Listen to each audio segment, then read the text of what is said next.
abwira mwami ati ndaje mwami ndaje mu nyonga zawe aho ufata umugambi wo kugendera abandi nanje ntunsige.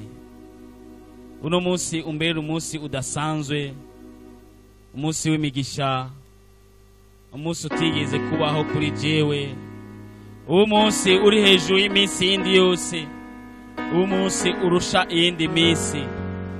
Ndagomba ko uno munsi umbere inyishu mwami, ndagomba ko mbona ikiganza cyawe kuri uno munsi, ndagomba ko wigaragaza nk'Imana uno munsi, ndagomba ko ndakubona mwami. Imana niyibuka ibikorwa vyawe. Bwira umwami ati mwami ibuka ibikorwa vyanje, niwibuka ibikorwa nakoze mu bikorwa vyawe. Ni kenshi naduze imisozi, ni kenshi namanutse ibiyaya, ni kenshi natanze ivyanje, ariko ndagomba mwami kuno munsi uza kuba umunsi udasanzwe, umunsi w'ibitangaza, umunsi wo kwibuka ivyo nakoze. Badusomereza buri 20 ku murongo wa 3.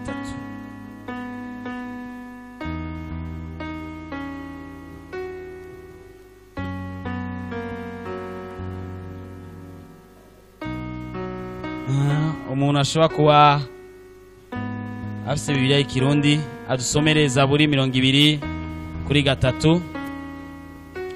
Turasoma mu izina rya Yesu.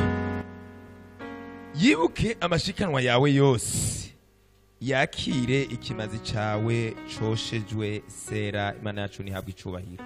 Amen. Imana yibuke ibikorwa vyawe. Bwira Uhoraho yibuke ibikorwa vyawe. Bwira uwo mwicara ati bwira Uhoraho yibuke ibikorwa vyawe. Harageza aho Uhoraho agomba kwibuka ibikorwa vyawe. Ni kenshi wakoze n'ivyo, mugabo nta mpera nimwe yigeze iboneka igaragara nk'uko wakoze. Nta kigeze kigaragara nk'uko woba warakoze. Ubayeho ubuzima butangaje, ibyo ukenera si ibyo uronka, ariko batigeze bakorera Imana usanga bariko bararonka uko bukeye uko bwije. N'akazi wari ufise noneho bakwirukanye, n'inzu wari ufise noneho bayikwatse, n'umugabo wari ufise noneho yagutaye, na vya bindi wari ufise noneho vyononekaye. Uhoraho yibuka ibikorwa vyawe. Mwambie Bwana kumbuka kazi zako. Lazima leo atakumbuka, lazima leo atakumbuka. Na usipomtingiza na kumwambia akutendee, basi mimi nitamtingiza. Nitamwambia Bwana ibuka ibikorwa vya naka. Aho vyakabereye ni kera, aho vyakabereye si vuba. Ibikorwa wakoze birazwi, n'abamarayika barabizi, n'ibinyabugingo birabizi. Nta mpamvu nimwe yotuma utishurwa nk'abandi. Hakuna tena maombi ya kubembeleza saa hii, hapana. Nta mpamvu nimwe yotuma utibukwa. Amen. Hari umugabo nkunda cyane yitwa Yakobo. Yaravuze ati nibikunda takukamata hautanitokana, hata ufanye namna gani hautatoka. Nibikunda. Malaika amubwira ati ndekura. Aragaragaza uko ashoboye kose, amubwira sinda kurekura utamezagiye. Bwira Uhoraho ati sinkurekura utamezagiye. Uno munsi ngomba kuhora kuhezagira. Amarira warize arahagije. Umwaka waheze, imyaka 2 yaheze, none ibaye 3, 5 utarishugwa. Imana yibuka ibikorwa vyawe. Rino jambo ry'Imana ritubwira ati Imana yibuke amashikanwa yawe. Amen. Imana yibuka amashikanwa yawe. Buri hari uburyo bwinshi bwo gusenga. Hari amasengesho usenga wibutsa Imana icyo wakoze, na yandi basengera Dorika igihe yarapfuye. Abapfakazi nibarize kugira inama. Umwe wese yazana impuzu yamushoneye, umwe wese yazavuga ibikorwa yamukoreye. Ivyo bikora ku mutima wa Petero. Petero avuga ati no nibikunda, ifu ko Imana ikora ikintu no munsi bigaragare ko Dorika yakoreye Imana. ni ngombwa ko uno munsi bigaragara ko wakoreye Imana. Agakengego ubayemwo ni kenshi, ça suffit, biramaze, birahagije. Na kandi gakengego dukeneye kandi umuruho wabayemo urahagije, nta wundi muruho dukeneye kandi. Bwira Imana yibuke ibikorwa vyawe, yibuke n'amasengesho yawe, yibuke ukwitanga kwawe, yibuke ukwisonzesha kwawe, yibuke ingene witaho imfuvyi, yibuke ingene witaho abagowe, yibuke vya bindi ukora kubw'umurimo w'Imana.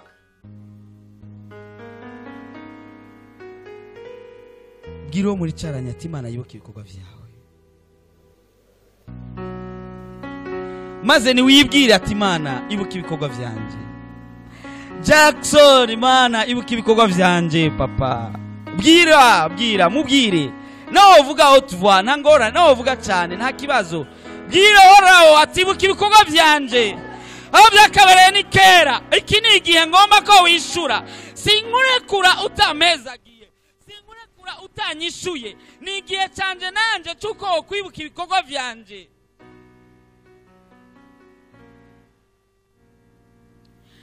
Hari umugabo yitwa Moridekayi yakora akazi k'izamu.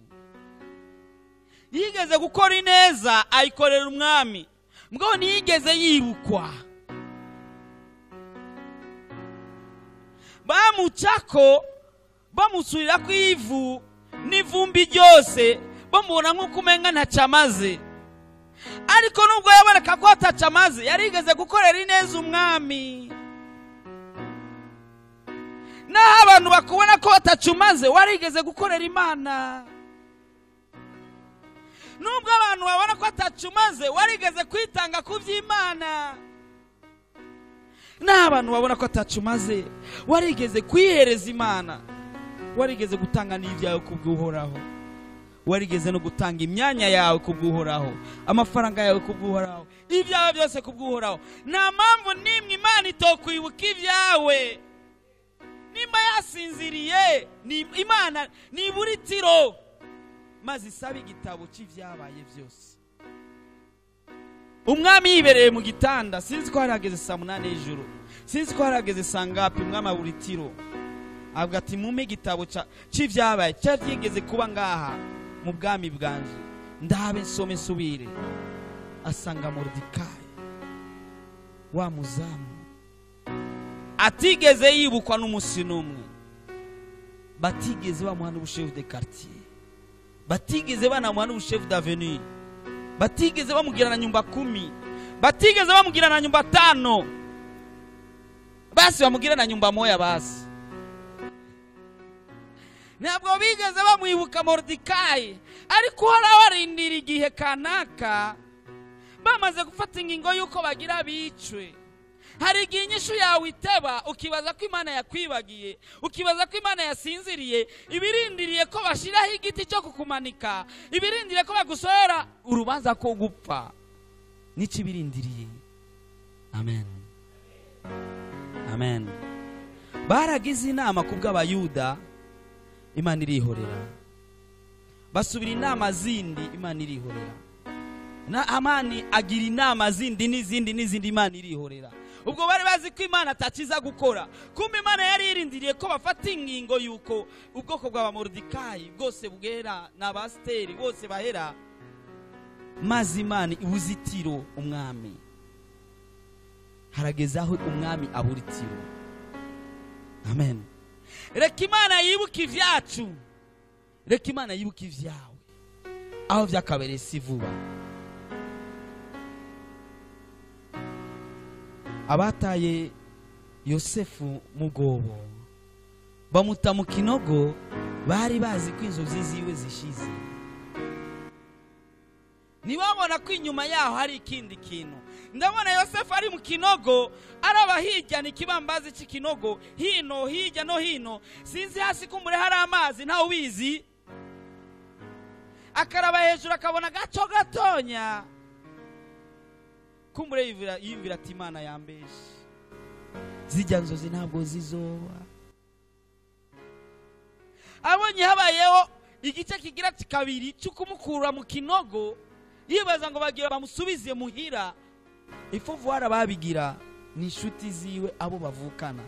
Yaraza ati noneho bangira imbabazi abo tuvukana baranjanye muhira. Nubwo impuzu yanje bayitabaguye, nubwo bafashe nabi bankubaguye, yaraza ati ibyo byose ngo mantahe muhira. Azabona bamugurishije mu bandi bantu baje kumugira umucakara, nimba bamwica, nimba bamukata ibikonjo, nimba bagira gute abo bavukana. Hari kibabaje nk'icyo. Yosefu yari umwizigirwa. Mugabo ndibwira ko Yosefu aho yarari yabwira Uhoraho ati Mana ibuka ibikorwa vyanje papa,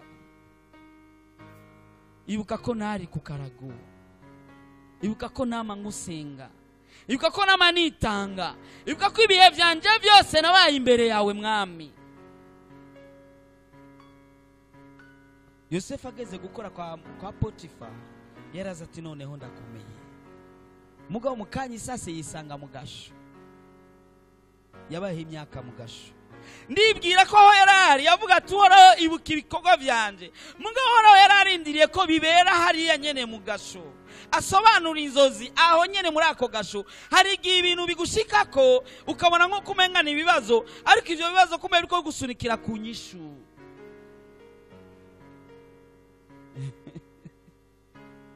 Nta kibi kiburi cyo kimara. Nahi kibi cyo gira 80% y'ikibi ni kibura 20 y'iciza kizova muri ico. Bamugurishije bazi ko bagiye kugira nabi, kumbe hariya niho hazova urukiza rwa Bisirayeli. Umuryango wose igihe bagabaye inzara bahavuye baja muri Egiputa. Imana yibuka ibikorwa vyawe, Imana yibuka ivyo wakoze vyose, Imana yibuke amarira yawe, yumve ugutakamba kwawe. Harageza aho tugira tutakambira Uhoraho, yibuke amasengesho yawe, yibuke ivyo wayisavye.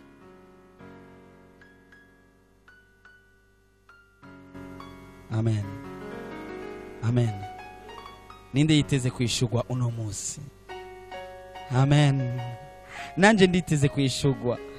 Nanje Imana ibona amarira yanje, ibona ugutakamba kwanje, yibuke ibikorwa vyanje.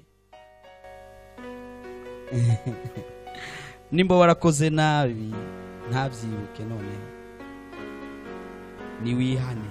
Nimba hari ikintu na kimwe wigeze gukora kitameze neza kuhoraho, ndagomba ko watura wihane, uje imbere yewe urire, bijya byobanze biveho, maze uhangane nawe uisaba agateka kawe. Haujasema amen.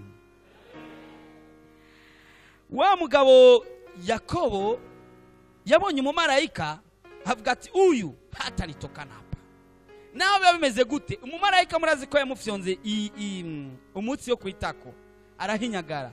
Nuba Abisirayeli ntibajya inyama yo kwitako kubera uwo munsi. Mugabo avuga ati sinkurekura uta, sinkurekura uta, sinkurekura uta. Usimwache Mungu leo agucitse ntumbaze.